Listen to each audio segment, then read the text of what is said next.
Welcome to Bollywood Deep Dive from IndiaReview.com, your daily Bollywood news. Let's get into it. Let's. And we are starting today with the big board, the box office report, where the numbers are flying. First up, Ajay Devgan. Damal 4 is apparently doing so well that it's about to earn him 100 points in something called the Koi Moi Star Ranking. Oh, the Koi Moi Star Ranking. My favorite, deeply specific internet-based metric of success. It's like the holy grail for box office analysts. It really is. For anyone who doesn't follow this religiously, it's a system that assigns points based on how many 100 crore, 200 crore, and so on films an actor has. So Ajay Devgan hitting this new milestone is a big deal for his scorecard. But, and there's always a but, the headline is very quick to point out it's still not enough to overtake Shah Rukh Khan. There's always a bigger fish, or in this case, a bigger bacha. Always. It's a constant horse race, and Shah Rukh Khan had such a massive 2023 and 2024 that his lead is just astronomical at this point. It's like he's running a different race. Speaking of other races, Akshay Kumar's Welcome to the Jungle is chugging along. It's on day 17 and is apparently just 10 crore away from hitting the double century mark worldwide. That's pretty solid. 200 crore is nothing to sneeze at, especially in the post-pandemic landscape. It's set to become his 5th highest grosser since 2020. You can always count on Akshay to deliver consistently. That's the word for him, consistency. He has this machinery that just keeps churning. In fact, Tushar Kapoor was just talking about working with him on Golmaal 5.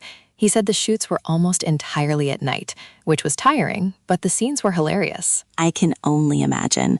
The energy on a Rohit Shetty set, plus Akshay Kumar's infamous discipline, but all happening while the rest of the world is asleep. That sounds intense. It's a comedy, but the work behind it is clearly no joke. No, and it makes you appreciate that final product a bit more. But not all films are holding on as strong. Alpha, with Alia Bhatt and Sharvari, crossed the 50 crore mark, which is great, but it reportedly saw a really sharp drop in its second weekend. Oof, that's always tough. The second weekend is the real test. It tells you if the film has legs, if the word of mouth is strong enough to carry it beyond the initial hype. A sharp drop is never what you want to see. It's a tough market. But you know who is having a genuinely phenomenal run? Samantha Ruth Prabhu. Her film, Ma Inti Bangaram, has crossed 100 crore worldwide. Yes, this is the best news. I saw her reaction post on social media, and it was just pure joy and gratitude. After everything she's been through with her health, to have this kind of massive, universally loved success, it just feels so well-deserved. It really does. And the articles are all noting that this isn't a fluke. Someone was quoted saying, "You can't take credit for Samantha's success because she has been a consistent box office draw for years. This just cements her status as a bona fide superstar who can carry a film entirely on her own shoulders." Absolutely. She's a powerhouse. And speaking of powerhouses, from the box office of today to the feuds of yesterday that have somehow become the news of today. Oh no, where are we going with this? We're taking a trip in the time machine. An old blog post by Amir Khan from years and years ago has resurfaced, where he wrote about his dog being named Shah Rukh. Ah, the infamous Shah Rukh is licking my feet blog post. A true classic of Bollywood lore. I can't believe this is making news again in 2026. I know. He wrote something like, "Shah Rukh is licking my feet and I am feeding him biscuits. What more can I ask for?" And at the time, of course, it created a massive storm. Amir later clarified the dog belonged to the caretakers of his holiday home, and they had named him that, but the legend was born. The timing was just exquisite. It was peak Amir-Shah Rukh Khan rivalry. It's hilarious to look back on now because they seem to be on such good terms. In fact, another story this week was about their one shared dream. Oh, what's that? Apparently, it's about creating a family home that's a hub for everyone. Shah Rukh Khan often talks about his first family home in Delhi, and Amir has reportedly been planning a kind of sky villa by combining several apartments for his whole family. The article frames it as a shared value of legacy and togetherness. That's actually really sweet. From dogs named after each other to shared dreams of family compounds. It's a nice evolution. It is. A less sweet evolution, or perhaps just a never-ending saga, is the war of words between Anupam Kher and Nasiruddin Shah. Oh boy, this again. So Nasiruddin Shah's old comments calling Anupam Kher a clown have gone viral, and now Anupam Kher's response from that time is also doing the rounds. Yes, and it was a fiery response. He brought up Nasiruddin Shah's past criticisms of legends like Amitabh Bachchan and Virat Kohli, and then made a pretty pointed comment about substances he might have been taking, suggesting that's why no one took his opinion seriously. Yikes, that is direct. It's so strange to see these two, who are arguably among our finest living actors, engaging in this kind of public back and forth. They come from the same school of acting, the same generation. It's a shame. It is. It feels like a fundamental philosophical disagreement that has just curdled over the years. From old feuds to future projects, there's a big update on a Salman Khan film. Right, Matrabhumi. This has been in the works for a while. It was originally called Battle of Galwan.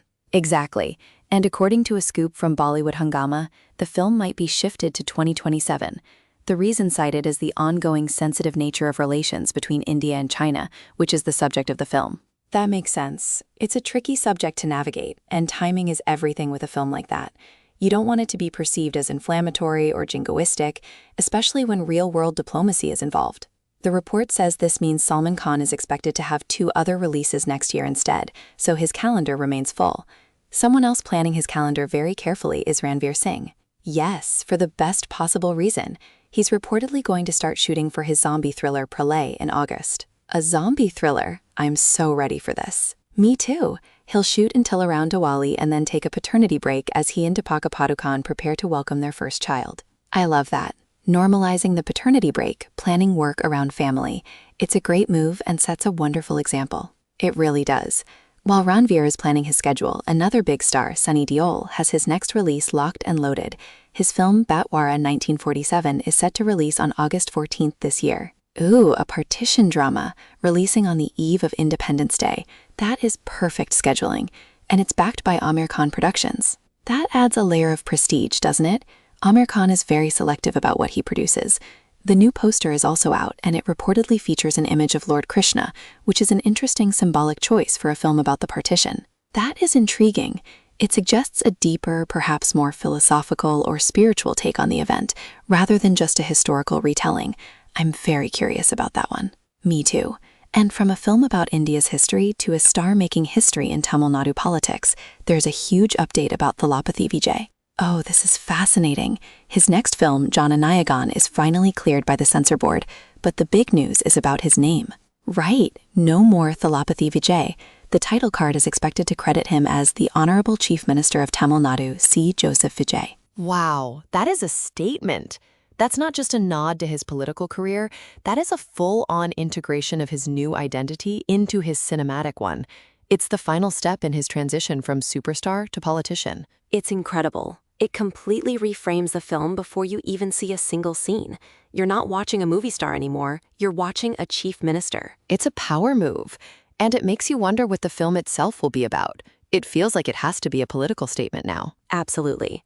Meanwhile, there's another interesting crossover happening with 2 other massive stars from the South, Dhanush and Junior NTR. A trade expert was asked about their upcoming films. Let me guess, are they both making films on the same subject? You got it. Both are apparently making films centered on the deity Lord Murugan. Dhanush is teaming up with Vetri Madan for Tamil Murugan, and Junior NTR is working with Trivikram on his version. Wow, that is a direct clash of titans and themes. What did the trade expert say? Can they coexist? The expert, Ramesh Bala, seemed to think so. He suggested that the treatments will likely be very different.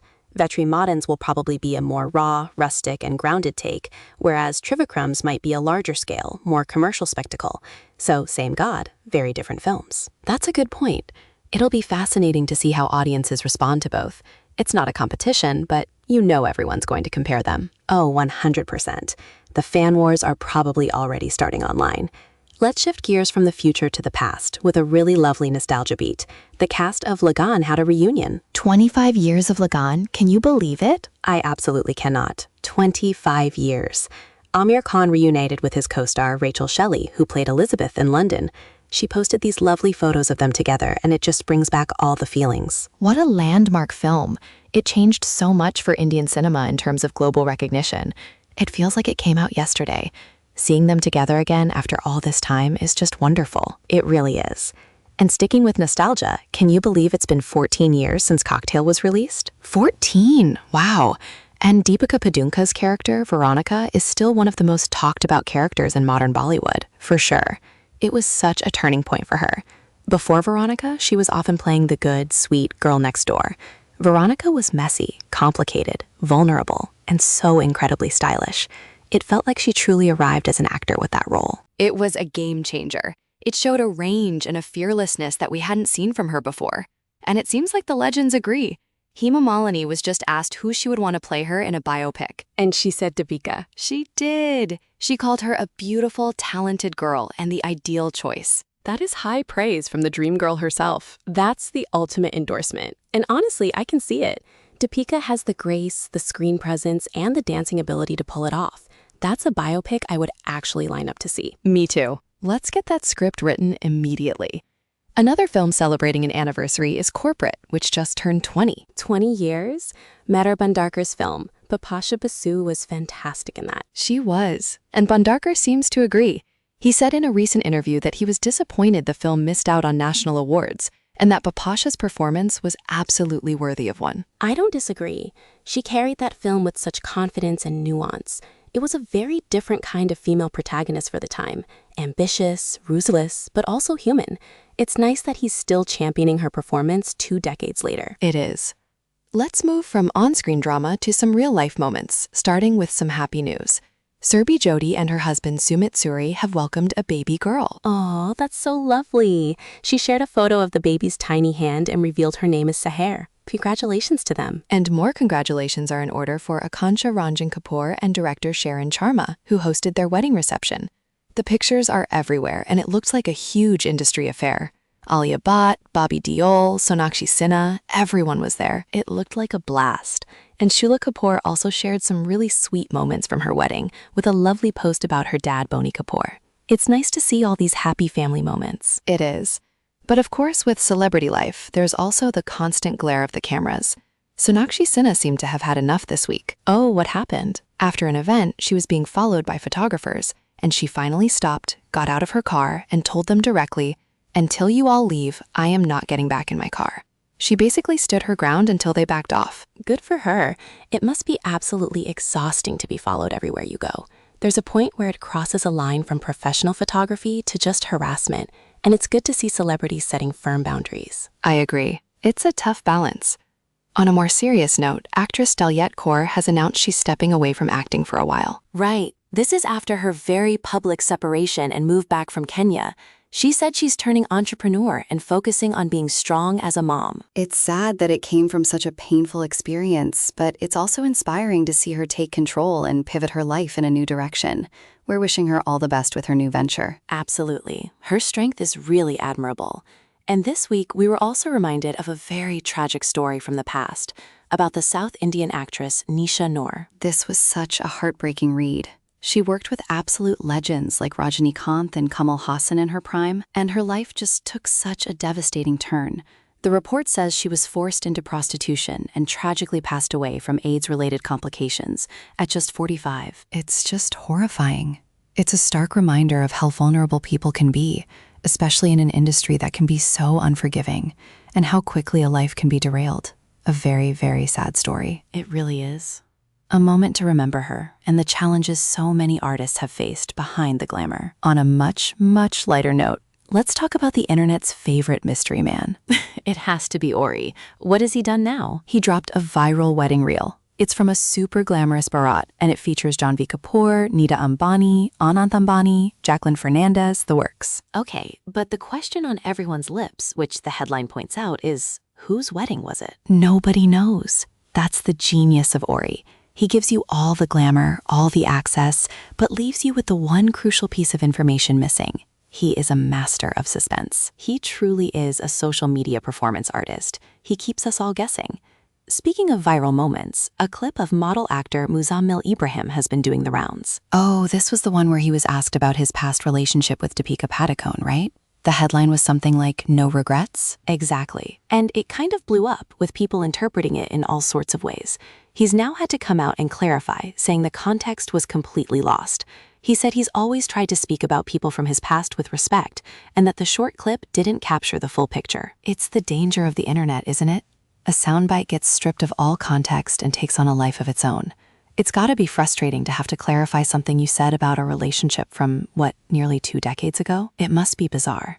From old clips to new tech, T-Series is launching something interesting, a new podcast called Amrit Gatayen. Okay, what's the hook? It blends spiritual storytelling with artificial intelligence? It's an AI-powered podcast that will narrate timeless divine tales. An AI narrator for spiritual stories? I don't know how to feel about that. Is the AI going to sound like a soothing, wise guru? I have so many questions. What kind of voice will it have? Will it be able to convey the right emotion for these profound tales? I'm deeply skeptical, but also incredibly curious. I might have to listen to one episode just to see. You have to, for science, and for the podcast. And finally, some good news for independent film lovers. Anurag Kashyap and Vikramaditya Motwane are teaming up to present a short film. Oh, that's cool. They are launching a new platform, right? Yes, it's a Shorts-exclusive platform called Flip Shorts. They're launching it on July 15th with an acclaimed psychological thriller called Incognito. It's always great to see major filmmakers using their clout to support emerging talent and the short film format. Totally agree. It gives a platform to stories that might not fit into a feature-length box and helps new directors get discovered. That's a great note to end on. Headlines to heartbeats tuck. You've been listening to Bollywood Deep Dive from IndiaReview.com. Come back tomorrow. Namaste.